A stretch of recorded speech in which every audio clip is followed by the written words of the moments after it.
Josh drives. Here's Josh Cary and David Bates. Oh yeah, everybody knows what that music means. It's now time to climb a tree, don your loincloth, and survey the backyard. You got to find that project. You got to lay it in the unmarked grave of history. Welcome in, everybody. It is Saturday morning. It means it's time for the at-home show. I'm Josh Cary. And I am David Bates. Michael Stevenson sitting to my left. Good morning. And Nora's in the background running the show and keeping us looking good as best she can. I mean, within reason, yes. Reason? Well, within. She only pulls the room up. She can only do as much as she can do. She raises the IQ whatever she has to work with, well. which is just this. It's us. Yes, it's a Saturday morning tradition. We've been coming to you for parts of 2 centuries, 2 millennia, 4 decades. We're going to get in that 5th one here before too long. I think the glare on that bald spot, Sean. Well, yeah, we've done some renovations in here in the green room. Absolutely. Over the past weekend. We're still working on tweaking the lighting. There'll be more We've added exposed rafters. We've vaulted the ceiling inside and the green room. I think it's helped the look in here. Certainly from this side, it feels bigger. So come Christmas time, we can put Christmas lights up. There you go. And we do have outlets to plug them into. Okay, let's talk about the weather here. And, of course, today is Saturday, October 3rd. And we're going to have mostly sunny conditions today. A high, near 70, probably 69 degrees. It might be all that it will, but it will warm up somewhat overnight because we're going to have some clouds coming in. And tomorrow, Sunday, it will be partly cloudy. High of about 71 degrees. And still, we're going to have, very light winds, maybe as much as 5 miles an hour. So pleasant conditions on Monday. Cool back down again, 66, 42 for the low, 75, 52 Tuesday. And we do see 80 perhaps on Wednesday, but beyond that, we're going to stay in the 60 to lower 70s range. Currently, here in the Music City, 38 degrees. We had a light frost here this morning. A light frost up on top of the... was it more of a glaze than it was a frost? It was just a frost. And I want to show a picture I took this morning. And this is, if you were up early and looked up towards the moon, that's the bright light you see right there. Mm-hmm. This is Mars that was just at about the 5 o'clock position today. So you took that with your phone? I took that with my phone, yeah. Amazing. So anyway, so they're... tomorrow, Mars will be ever more distant. It was yesterday. Mars was about up here, so Moon will be. They'll be much further apart tomorrow. And the Moon, of course, was full yesterday, not today, but still very bright and almost washes out Mars because it's so luminous. So there you go. 615-499-6690. If you want to join us, you can. You'll go right to Michael's secret bat phone, and he will. He has technology to know who you are and where you're calling from. Yeah, and we ask that you share us out on your Facebook page. So if you're watching us on Facebook, please share us to all of your friends, and we'd certainly appreciate that. If you're watching us on YouTube, you can subscribe while Jocelyn you're there. And Carol are already out there looking at it, so that's great. You can check us out right there, and you'll get a notification every week. And also, of course, since we're doing it the way we're doing it these days, no longer on the radio, if you can't quite work this into your schedule, you can watch us during the week multiple times if you just need a major fix. And if you just want us in the car with you, you can listen to the podcast. Yes. And Michael puts that up weekly right after we go off the air. Wherever you get your podcasts. Pretty much. Yes. Okay. All righty, folks. It's a chilly Saturday morning. It'll be chillier tomorrow morning. I got a feeling a little bit. They're we're saying 50 degrees overnight, so it will not be so cold tomorrow. But Monday morning, yes, it will be back in the lower 40s, perhaps upper 30s out here. So now, those of us with above ground gardens. Now, we're growing successfully. By the way, if you go to the At Home Show with Josh Cary and David Bates Facebook page, you can see some of the bounty that has come from the above ground garden. Let's see if I've got but primarily lettuces and some broccoli and some Brussels sprouts and stuff like that. But the lettuce has done exceptionally well. these cold nights, do we have to worry about them? Have to worry about frost cloths or anything? You know, the thing that people make the biggest mistake on in gardening is lack of worry. Oh, okay. So, you know, if you're ever in doubt, just go ahead and double up on your worry, and that will help things to move right along. Because you take the lettuce out of the garden, you clean it off, you cut the roots and everything like that, and then you put it in the refrigerator. It seems to go okay. So as long as we're not down below freezing, we should be okay. Yes, we should be fine. And even on the cool season vegetables such as broccoli, Brussels sprouts, cabbage, cauliflower, kale, all of those are quite tolerant to cold weather conditions. They'll take light freezes and frost without issue. Lettuces are still a cool season plant, but they will if you get too much cold weather on them, they will. Well, I'm going to have to harvest most of it. I mean, they all went in at the same time. That's the whole point. You're going to eat it, right? Well, it was delicious too, by the way. Would it be fair to say we're actually experiencing a real fall for once, as opposed to the 3 days of fall? I tripped on the way in, so I mean, does that count? You been drinking? No. Okay. Not this morning. Now, this actually, in recollection, I don't know when we've ever had a fall that has really happened precisely the way you would want it to happen. It's kind of like the spring we had. Yes, you know, and aren't we all do such, given that, you know, life has been a little out of sequence, it seems, for the entirety of the year. So we're grateful to have 2020 was due to do something right. Well, there's something. It's just, you know, statistically, you know, something had to go well along the way. Yeah. So fortunately, weather for us anyway hasn't been the case everywhere, to be sure. But we've been very fortunate to have favorable weather conditions here in the Middle Tennessee. So do we want to go ahead and bring up our guest? Sure. Here? So let me do Let's that. switch over. Okay, I'm going to get you up, and we want to bring to our broadcast here Jack DeVruman. Jack DeVruman is a longtime friend. We both had thick and much darker hair and probably several pounds less when Jack and I first got to know each other. Jack, welcome to the At Home Show this morning. Yes, glad to be here. I've aged, but you have not, right? Oh, thank you very much. Now, Jack, as you may have noticed, has got a bit of a southern accent from southern Holland, that is. Jack is a fourth generation of a bulb growing business Making my living in the bulb business, yes. And so why don't you give us a little? How did you? I guess it's your great grandfather that started, or Yes, my great grandfather was a bulb grower in the northern part of Holland, and my grandfather started an export business in Europe, and then my father started after the Second World War traveling the United States and selling bulbs. Now, was your great grandfather involved in when there was a period of time in history where flower bulbs took on a level of value that was frankly ridiculous? But Yeah, I mean, much more valuable That was way than gold. earlier. That's somewhere in the 16th century, Right. when the tulip mania, which basically some tulip bulbs were worth more than houses were at that time. you know, that's just really strange to think about. But Was that right around the time of the War of the Roses, like the actual historical event? Oh, I guess they think just that was did. a little I will further have west. to ask my wife, because she is a Brit, and Yeah. she's for See, War of the further Roses. west. I didn't know. So anyway, so Jack, four generations now. Now, how old were you when you got started working in the bulb business? Well, I went to the only horticulture college in the world that specializes in flower bulbs, which is in my hometown in Lisse, Holland. And after that, I was 18 years old, and my father took me to the United States, and he traveled with me for a week. And then he says, go at it. So all I had was an order book, a suitcase full of clothes, and a picture book.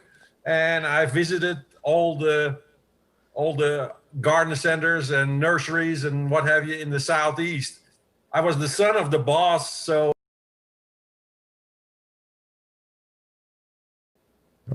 Oh, froze up a little bit. There you go. is concerned, because there are a lot more bulbs sold up north than there are. Right.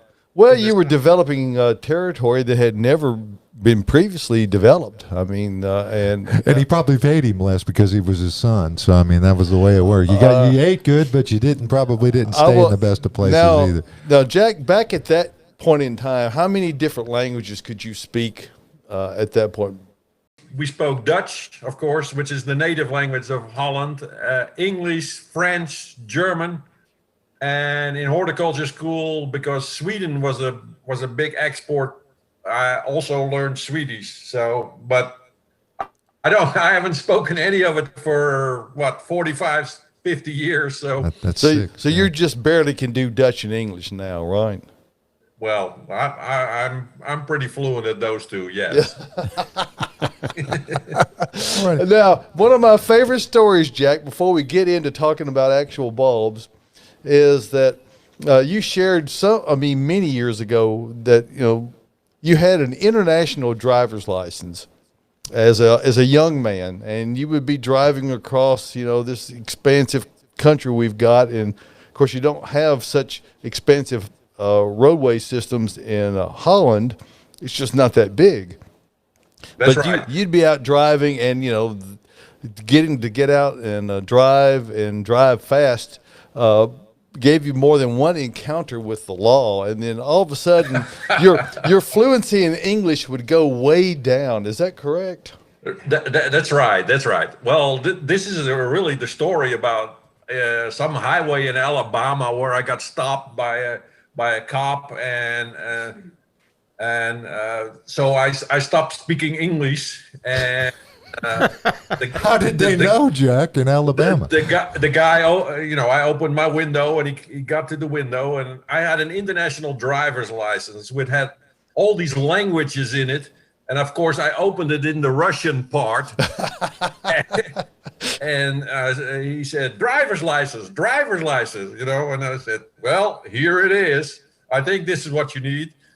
And I opened it up and the guy looked at it and he said, this ain't no good in Alabama. And so he says, slow down. And he flopped my international driver's license closed and said, slow down, go on. He didn't want to deal with this now. So welcome not only to the U.S., but mainly to the South. Yep. All right, so let's talk about bulbs here, Jack. There's a lot of confusion with people when it comes to bulbs. People come in frequently in the springtime, say, I want to buy tulip bulbs. Except if you're going to plant tulip bulbs, you need to be doing that now, right? Yes. My wife is a Brit again, and she said, you plant tulip bulbs when you wear a sweater. So it's now time to plant bulbs. And they require a certain amount of cold. Now, as a Brit, your wife is a member of the Real Gardeners Society. We Americans dabble in it, but that's right. She is sitting here next to me. And that's right. Right. Well, I was fortunate to get to go to Great Britain and tour a lot of gardens and places last year, and it's at a much higher level than it is here in the U.S. I mean, we make a pretty good stab at it, but I think we frankly have too many distractions here in the United States. Gardening just can't quite make it up to the level that it is in Great Britain, and they also have much more favorable growing conditions. So it's much like the Pacific Northwest type of weather, where that it's doesn't get hot too much, and it's very, very temperate. Doesn't get too cold, and a nice even amount of rainfall. So all those things work with it. But for those of us who, we're here in the South, we can have really good success in planting bulbs here, just like you do in other climates, right? Yeah, that's correct. And I have adapted over the years because my Marlboro bulb company is in Greenwood, South Carolina, and so we do a lot in bulbs that are specializing for the South. there are certain tulips that do better in the south, and there are certain daffodils that do better in the south, and of course we do a whole range of spring bulbs. I have an elephant ear that's named after me. It's called Jack's Giant. Oh my goodness! Yes. Yeah, that's the exclusive one. We sell that in the springtime, and we do things special for. I need to get on his mailing list so I can get some samples. Is what we need to do. I'm sure that you could open up lines of communication with Jack, and he'll be able to help guide you along. Now you mentioned the daffodils. Now in your bride's native country, they actually have daffodil societies, don't they? And they have shows just for daffodils, like we do for roses here. It's amazing because the daffodils. There is a daffodil society here in America also. So. Oh, is there really? Okay, but I mean, that's big time. I think they're based in Bell Buckle, Tennessee, because I mean it's like a wildflower out there. There's so many of them that come up along the sides of the roads. Michael, we sent you some photographs that Jack sent earlier, and everybody knows that you plant. What are you saying? They need to go to input 3. I think He's still on it. Okay. Josh is coaching me over here from the in between. So it's anyway, natural. this graphic here, Jack. Now you're currently off the screen, but you can still talk to us. This is really a helpful graphic for so many people now live in apartment complexes or in condominiums, or maybe they've got a balcony, but they don't really have a place to plant. But bulbs are still a really good option. So tell us what we're looking at here, Jack. Okay, we're looking at. You're probably looking at the lasagna planting. Correct. He calls it lasagna because it's in layers, like a lasagna. It's a planter that has multiple bulbs, and so yes. Right. You have the daffodils on the bottom. Actually, you got tulips on the bottom. Oh, you got tulips on the bottom, and then daffodils in the middle. You basically put them about 8 inches from the top, and you cover them up. And you leave the points of the tulips exposed so you can see exactly where they are. And then you put the daffodils on there and you cover them up. And so that they're about 4 inches deep in your pot. Then you cover those up and you put either muscaries, grape hyacinths, or crocus on the top. And what we do in South Carolina, then plant pansies over it. Or violas, any of the cool. And that's another great application because that way you can enjoy it all winter long. We enjoy the pansies all winter long, and then in the spring, first the crocus come on, and then the daffodils, and then the tulips. Now, in order to do this, you've got to have a planter that's at least about how deep, Jack? Probably. Well, at least about 8 to 10 inches deep. Yes. Yeah. So that's amazing. What a great idea. Yeah, and so it keeps bringing you color throughout the transition of the spring, from coming from winter through the spring season. And I can see window boxes with this. It would be just absolutely amazing. If they're a deep window box, it'd be great. But the good thing about having this, Jack, and you tell me where I'm misstating here, is that you've got enough soil there to actually be able to support those and provide enough.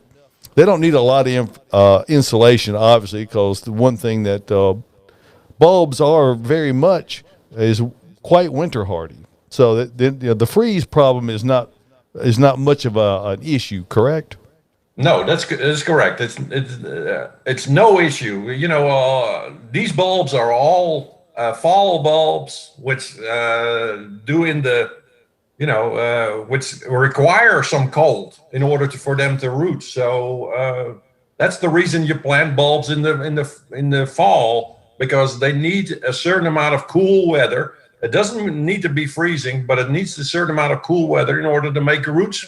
Okay, now if you can show the other photograph now. Now what we're showing now, of course, are the Paperwhites with the amaryllis, which is another great indoor use of bulbs that maybe a lot of people don't think about. These are the two kinds of bulbs that don't really require any cold. So that's why it is easy for you to grow them indoors, either Paperwhites. And we sell what we call a super Paperwhite, which is because a lot of people are Paperwhites. They don't like the fragrance that much. And this is a bigger bulb.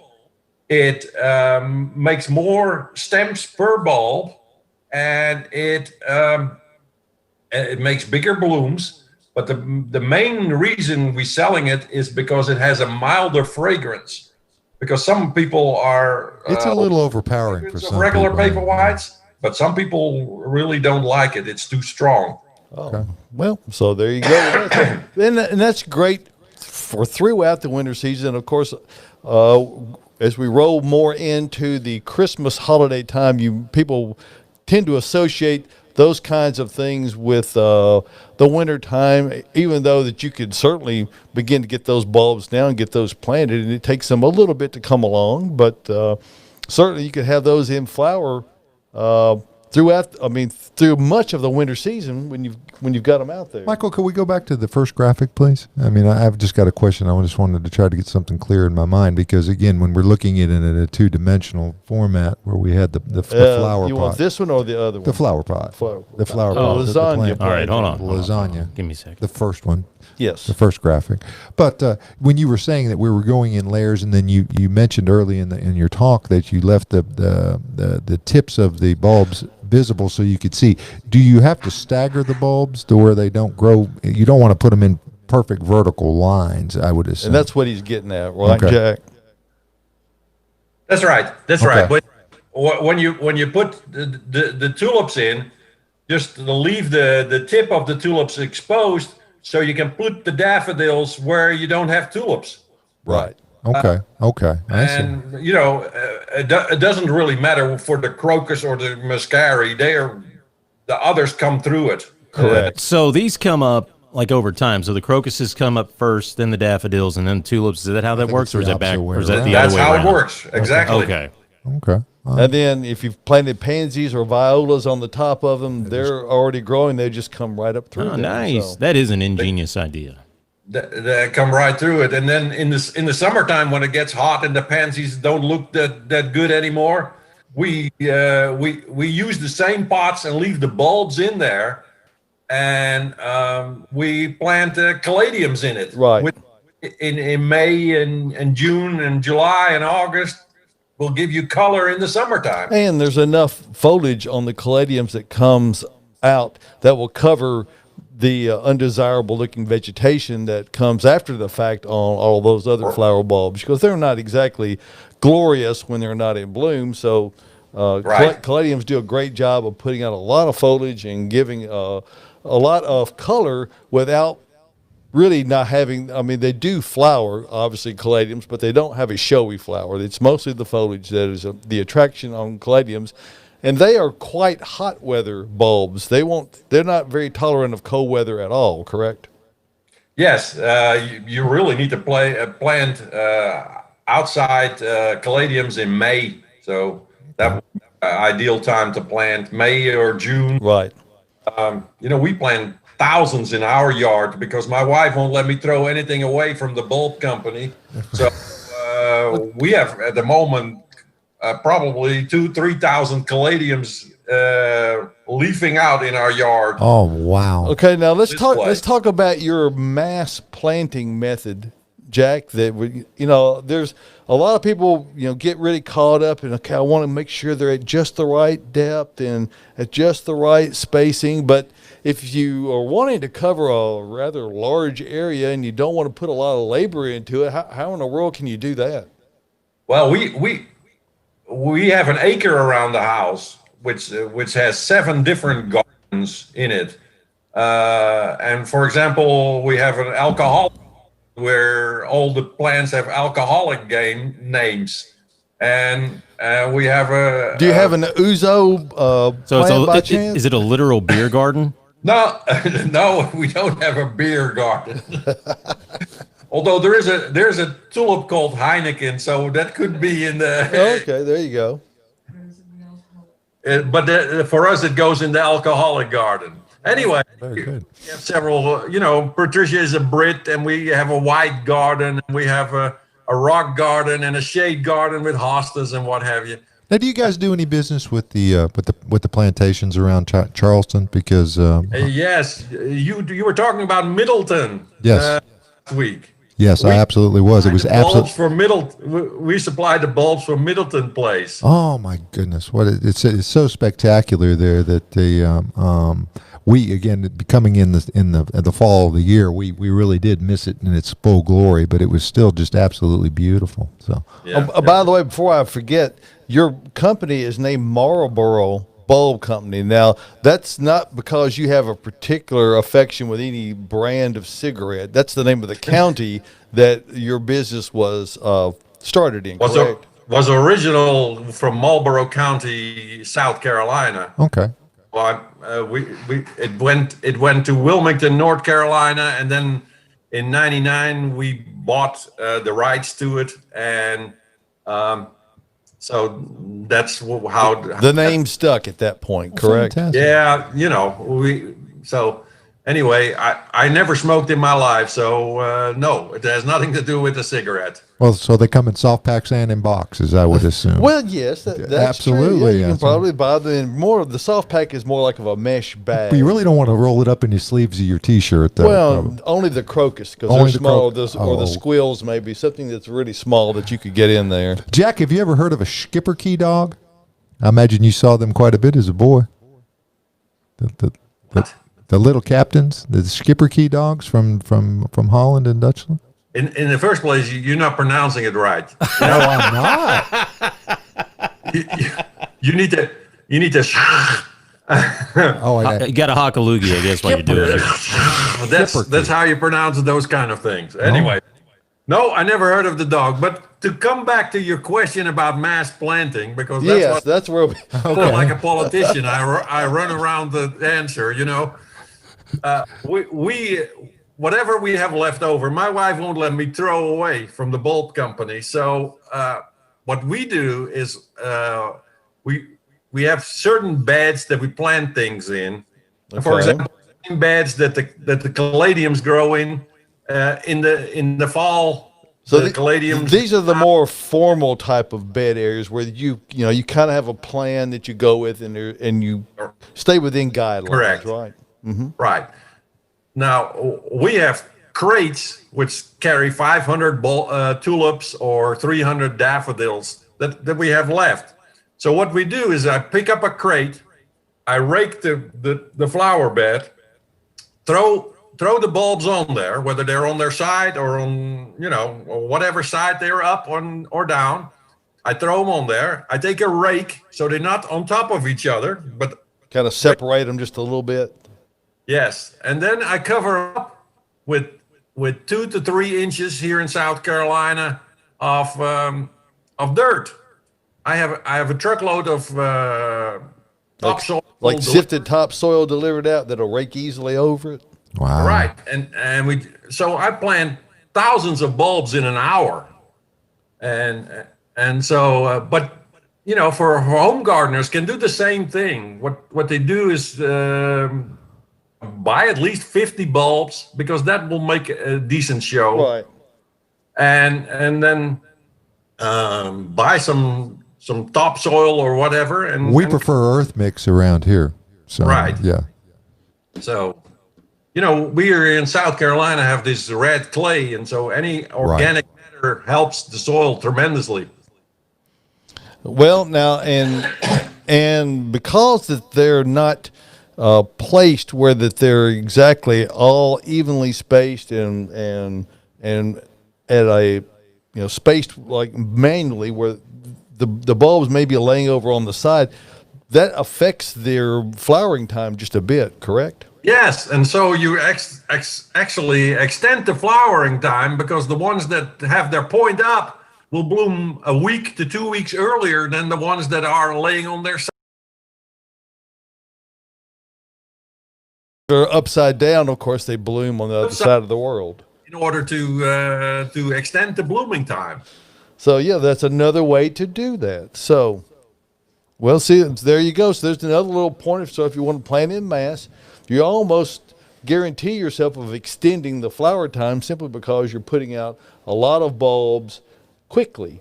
Folks, just real quickly, if you've got a minute and you've got a question for Jack, go ahead and post it on the At Home Show Facebook page and during in the comments. You can leave a voicemail too as well. Hey, Jack, we're going to step away and do a little message here about our Earth Mix garden products. So stand by. We'll be right back with you. And we do want to talk about Earth Mix garden products. And no matter what you're growing, you see Jack's example of a lasagna garden, that would be well done using Proganics O, the professional outdoor potting soil in a container.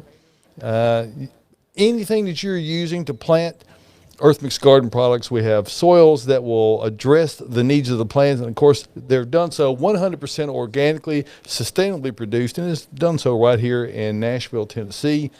But it's done so not just to be organic or sustainable, it's done to be the most productive and prolific soils, very live and viable soils. We add things like mycorrhiza, fungi, endo and ecto mycorrhiza, by the way, and humic acid, and other things that are all organic derivative to assure you that you get the finest selection of microorganisms and to get the best growth out of it. And if you want to find out where Earth Mix is available, we'll go to earthmix.net and click on the Find Earth Mix tab. And once you're there, you'll bring the page up and you'll see locations all over Middle Tennessee, Kentucky.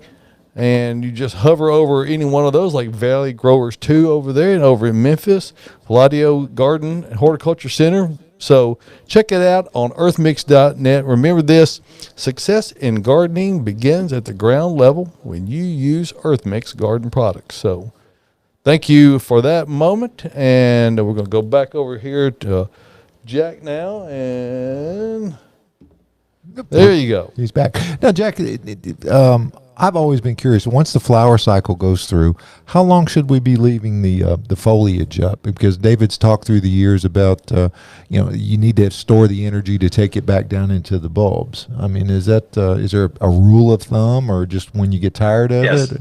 Okay. Well, if you use the bulbs as annuals, you can just pull them up, and that's what a lot of landscapers do. And frankly, where you see them in a commercial type application. And certainly in parks where you see them flower consistently every year, that's an example of where they are used as an annual, correct? That's right. Because the bulbs go through a life cycle and they produce little bublets, and so you're not going to get from a single planting of a tulip bulb in particular, and probably hyacinths for that matter as well, bulbs that you plant them once and they're going to flower the same every year. It just doesn't work that way. Okay. No, it doesn't, unless you are in Washington State, because that has the same climate as Holland does. Right. But basically, if you want to perennialize some of your bulbs, then it's very important that you leave the foliage on. As long as it's green, they'll produce. In Holland, they actually cut the flowers off. Because and save the foliage to allow it to store up the energy. Yes. I mean, one day you see a beautiful field of tulips in Holland, and then the next day you don't see anything. It's all green because they go over with their chopping machines and chop all the flowers off. My wife is horrified by that. What a waste! I mean, and it seems like a waste, but from a they don't sell them for cut flowers. It's just a part of the process. Well, there's no cut flower life left in them at that point, and most bulb plants are not known for how well they hold up as a cut flower. I mean, if you were cutting them and taking them to market, they just don't hold up that long, right, Jack? Well, they hold up for a couple of weeks. And if you cut them at the prime time, if you're cutting them for that, but at the end of the bloom cycle, obviously there's not enough time left to get that benefit out of them. So you might be doing well if you want to perennialize. For example, cut the seed pods off the daffodils and the seed pods off the tulips, because they put energy in the seed pods. Right. The bulb. And when you cut the flower off on the top, and you leave the leaves on, that means it will start producing the bulb for the following year. That is really the time the 6 weeks after it blooms is basically, the time that they produce the bulbs for the following year. Now, Jack, you see people from time to time, because they really want things to be tidy. I'll see people gather the foliage up and then double it over and put a rubber band around it because they don't want to cut it off. It's kind of defeating the purpose, right? Well, you need more surface. Yes. Yeah. You got to have more surface for the sun. They're not getting any sunlight. If you want to perennialize bulbs, one of the important thing is use a slow release fertilizer right when the bulbs come up, because that is the time, after they bloom is really the time when they make the bulbs it doesn't make a whole lot of sense to fertilize when you plant bulbs, because everything that is in that bulb. Right, so it's already stored the energy. Okay. Right. So if you want to perennialize, you fertilize with a slow release fertilizer when the bulbs come up about 2-3 inches up. Then you know exactly where they are. Just top dress some slow release fertilizer, because after the bulb flowers is when it's important that they get the fertilizer and that they make the bulb for the following year. So most of the rubber bands and stuff doesn't work. It basically prohibits the energy to go back in the bulbs. Right. They might as well either make the decision to either pull them up or leave them out there so they can grow and store the energy. But you can't have it both ways, right? And as soon as they turn yellow, you can cut them off, and because then they're done. Okay. So as long as you see green, Mrs. Cary, though. So I mean, she likes things to be. Once she finds something she likes to do it over and over and over again. So I mean, that's where I was trying to go with this. Yes. Okay. All right. So getting back to the care of the bulbs, there's fertilizers. There's a fertilizer for every specific kind of plant, it would seem, in the marketplace. And the bulb boosters type fertilizer, you see sold a lot. We sell some here. And as you're just stating, really the best use for that is not in the fall when you plant them. It's more in the spring after they have flowered, correct? Yes. Everything that for that flower is already in that bulb. A bulb is never dormant, so everything is in that bulb for the flower. Okay, let's talk about the difference in bulbs. Several years ago, the practice of pre-chilling bulbs became fashionable because a lot of people were really struggling with getting enough dormancy to get things to flower properly. So why don't you tell us about that whole process and why people might want to consider whether their bulbs are being pre-chilled or not. Of course, what we do for landscapers that basically use the bulbs as annuals is we pre-cool them in our warehouse, and especially tulips is what I'm talking about. Right.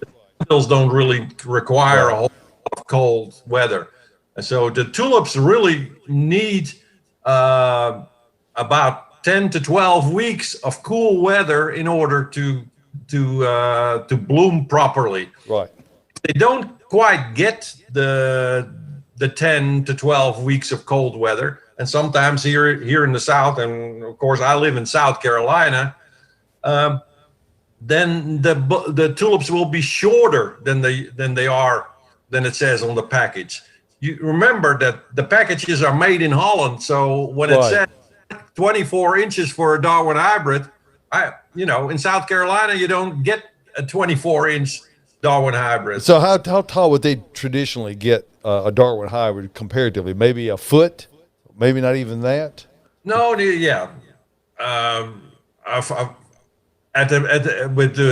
With plenty of cooling, they'll get a foot and a half and what have you. So okay. Well, that's a fact that a lot of people don't realize when they're looking at tulips, and that's why that all bulbs that you see, if you let's talk about the grading process for a moment. You see these bags of extremely cheap bulbs And there's a reason why they're cheap, because they're not a top size bulb. They're a small grade of bulb, and they won't flower like a top size bulb will with the consistency. So tell us about what's all involved in the grading process so that people can make an informed decision when they buy tulip bulbs. Again, all the tulips are graded by centimeter circumference, which is real confusing for Americans. Certainly. Just the word circumference alone is enough to confuse most people. Yeah. Hey, anyway, so hang on just a top size tulip is really a 12 or a 13 centimeter circumference. Okay, so by doing so, you'll get consistent flowers that will give you predictable results. And when you see them growing in parks or other manicured landscape areas, those are almost always top-size bulbs that have all been planted properly, and that way you get that consistent flower height and consistent flowering across all of the bulbs. The small bulbs, some of them won't even flower at all, correct, if they're really juvenile? Well, yeah, some of them will flower, or the flower will be half the size of a 12 and up. Correct. You often see 10 centimeter bulbs in the box stores. Plus, they get there in August when it's 90 degrees, and they set. And you're talking about, instead of in my cooler at 50 degrees. They're outside in 90-degree weather. It doesn't do the bulbs any good. And that's why people say, well, I don't have luck with them. Well, luck really is not a part of it. It's about understanding what you're dealing with and getting the right products. And you can be assured of having predictable results when you do that. Michael, we got a question over there? Yeah, we got a text message. It says, can you use the lasagna method in the ground? I'm new to bulb planting, and I want to create spring and summer continually blooming area that's about 10 by 10. Thanks, Helen and fellow Dutchman Rudy from Wakanda, Illinois. All right. So these are some folks from Illinois that are inquiring. So they're obviously are a more northern climb. What do you say about that, Jack? Yes, definitely. You can use the same lasagna planting outdoors. Of course, in Illinois, you probably won't put pansies on top, but other than that, you can use the lasagna planting, same system outdoors in a 10 by 10 square feet. You use about 50 bulbs of each. 50 tulips on the bottom. Then put 50 daffodils on the top and about 100 or 150 crocus on the top.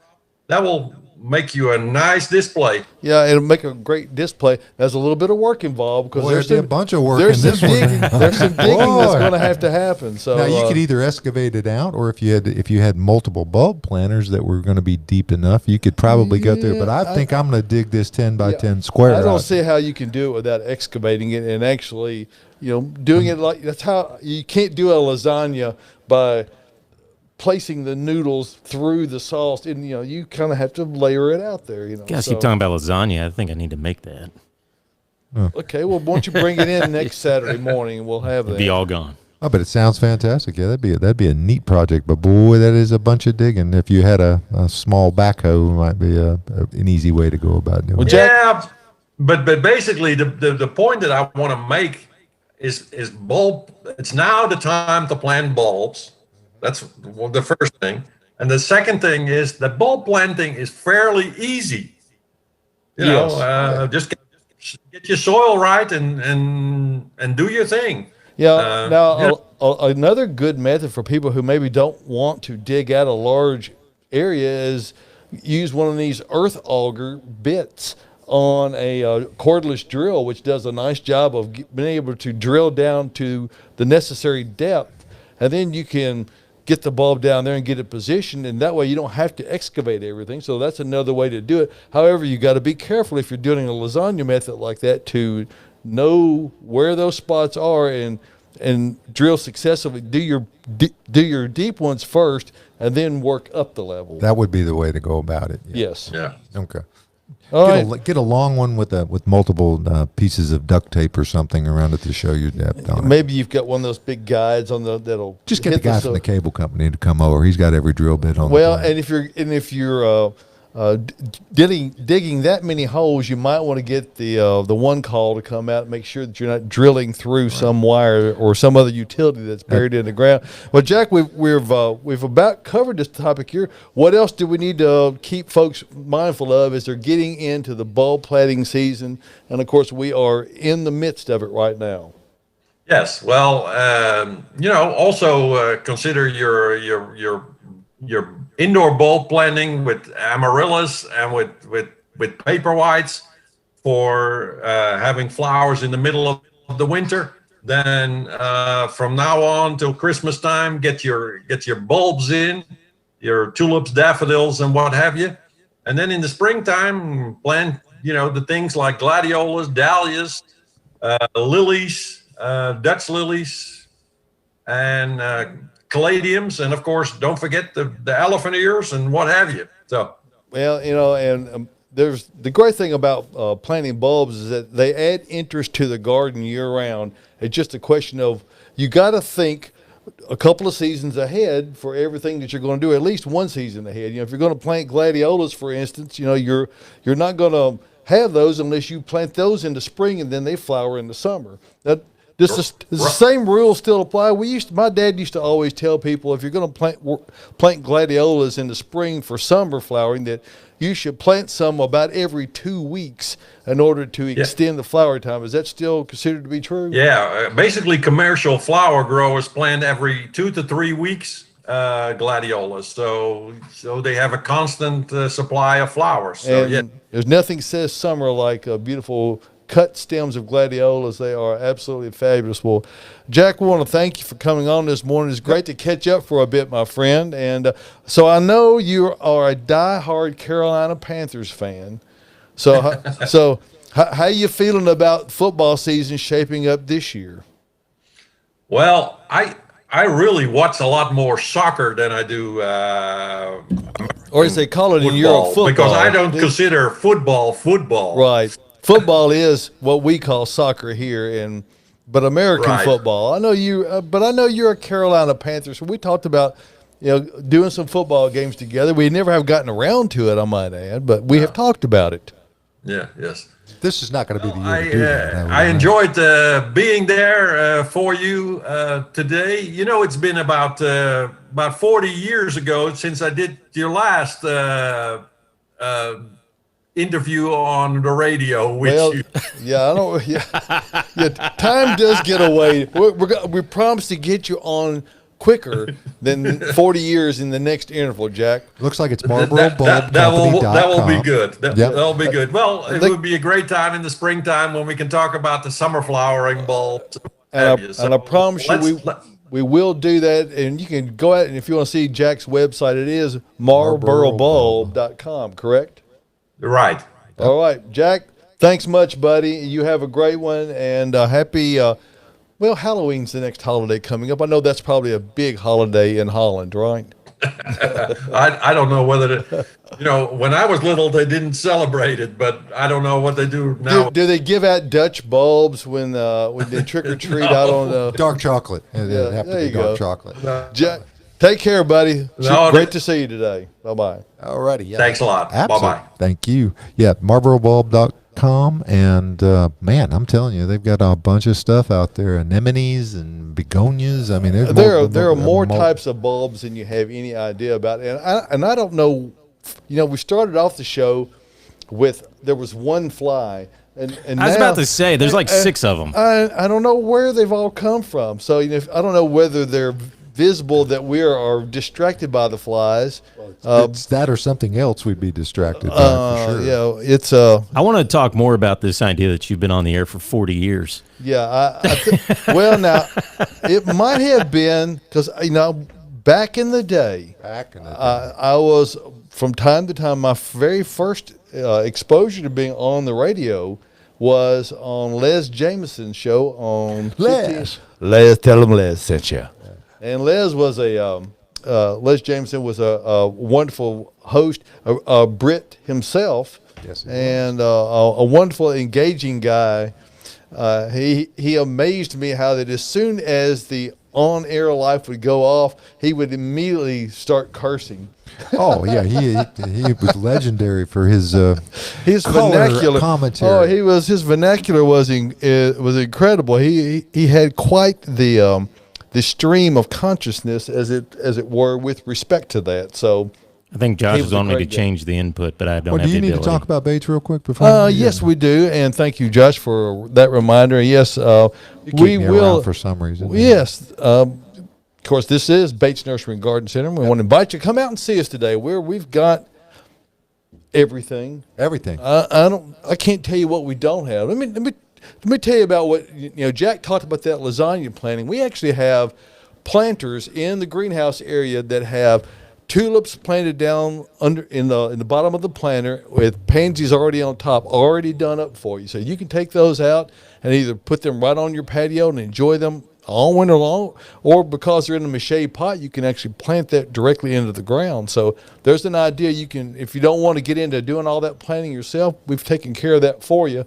Go down to the greenhouse area along with all the other pansies, violas, panolas, chrysanthemums, all the other cool season plants, cabbage, kale, and the cool season vegetable plants as well, of cabbage, kale, broccoli, Brussels sprouts. All those things are available here at Bates Nursery and Garden Center, in addition to a great many things like ornamental grasses are one of the most overlooked things in the landscape, but not in the fall because they really put on the shows. You need to see what an extensive selection we have of those. And of course, when it comes to trees, nobody can hold a candle. We have got such a selection of trees, and it doesn't matter if you're talking Japanese maple or fruiting trees or shade trees or ornamental trees. We've got a variety and selection unequaled in the Middle Tennessee area. So come out and see us. Take photographs with your smartphone or camera or your tablet. Bring those along with you, and our landscape professionals will look at those and help you get the right plants in the right place the first time. That's the way we do it here at Bates Nursery and Garden Center. And of course, if you're a Bates Rewards member, you get my weekly newsletter, and a special thanks to unexpected milestone. It was never a goal of mine, but we've now crossed over 20,000 subscribers on our newsletter. So if you subscribe to In the Garden with Bates Nursery, we appreciate that. Thank you, Michael. And if you go to batesnursery.com, you can simply scroll down the page where it says newsletter and enter your name and information in there. And if you decide at any point you no longer want to get it, you can just unsubscribe. And this week, of course, it's a intensely gardening issue, and it's called Extra Crazy with Cheese this week. So, Well, it's kind of lasagna theme, so. well, yeah, I guess you could. So, you're welcome to check that out and see what goes on in the inner sanctum of my brain. So, check that out along with some other gardening. Halloween's coming.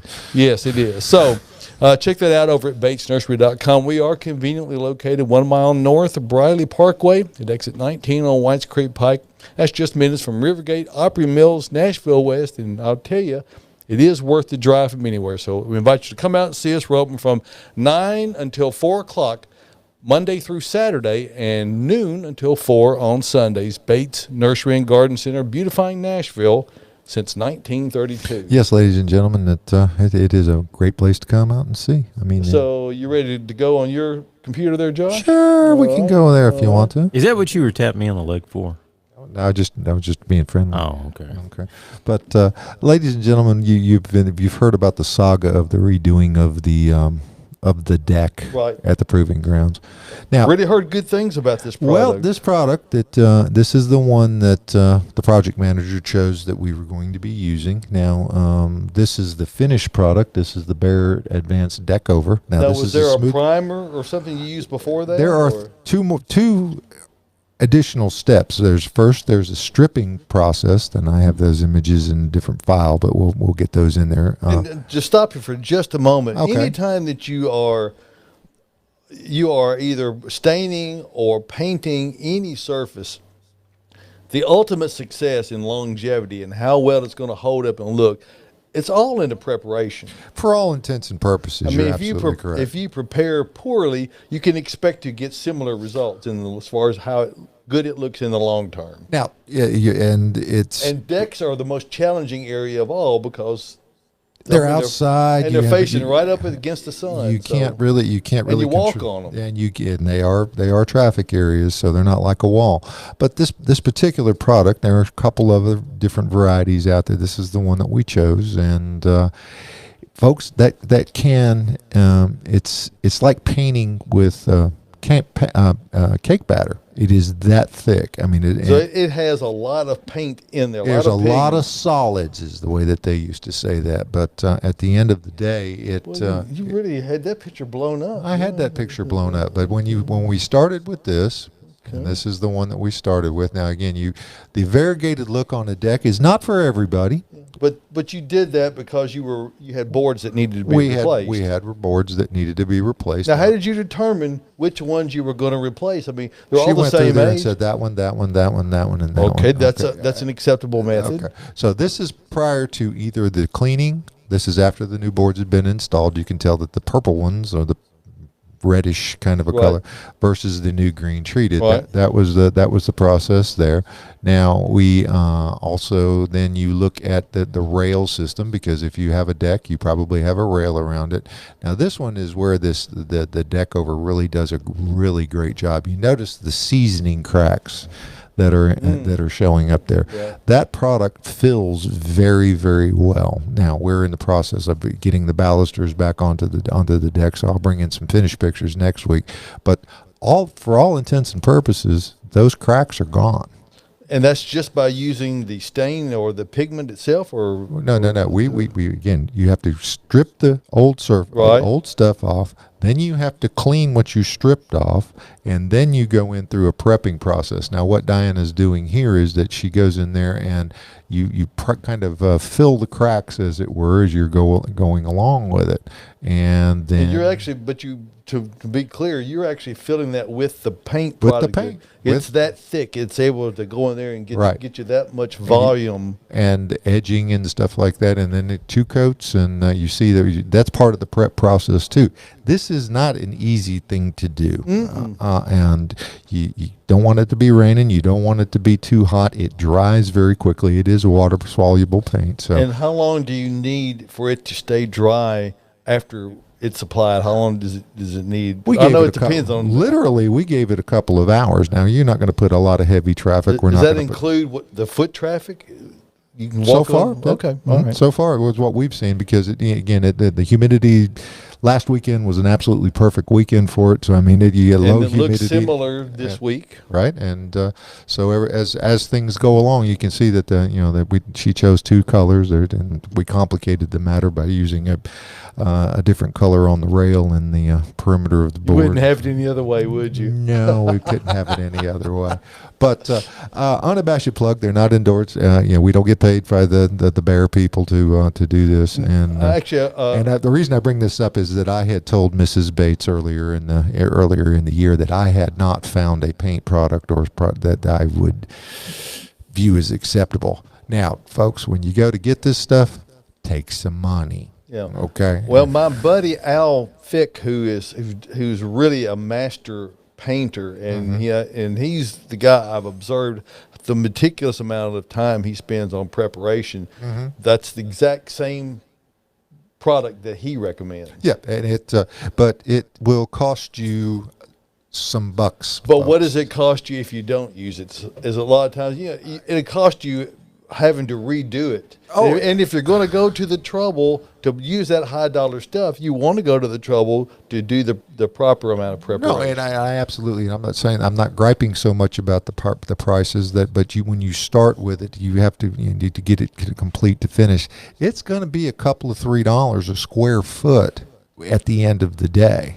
Well, so the bigger the deck, the more square footage, plus the time. I mean, we've literally started working on this spring. So but if you can get 5 or 6 years out of it as opposed to 2 or 3, it's worth the difference. And we're probably going to be about a break-even thing if you look at some of the composite products that are out there now. But this way you have a much broader color choice, and you can do it yourself should you choose to. It's not quite as problematic. But, yeah, folks, it's coming together for us at the Proving Grounds there. All righty, folks. Music means Michael's going to run us off the air here. Hey, it's that time. You told me to give you guys an hour. An hour? Okay. And he gave us an hour, Josh. He gave us Over an hour. And we got it done. That's okay. But next Hey, Saturday, we appreciate it. Yep. Next Saturday morning, we're going to come back for another hour if Michael's so amenable, and see what's going on. I think so. You know, we may go raid a hotel here. We're threatening it. We're going to go to a hotel and we're going to do a radio show. So, folks, if you're listening, we'll be out there for you. But every Saturday morning, we come to you from the green room here at Bates Nursery and Garden Center for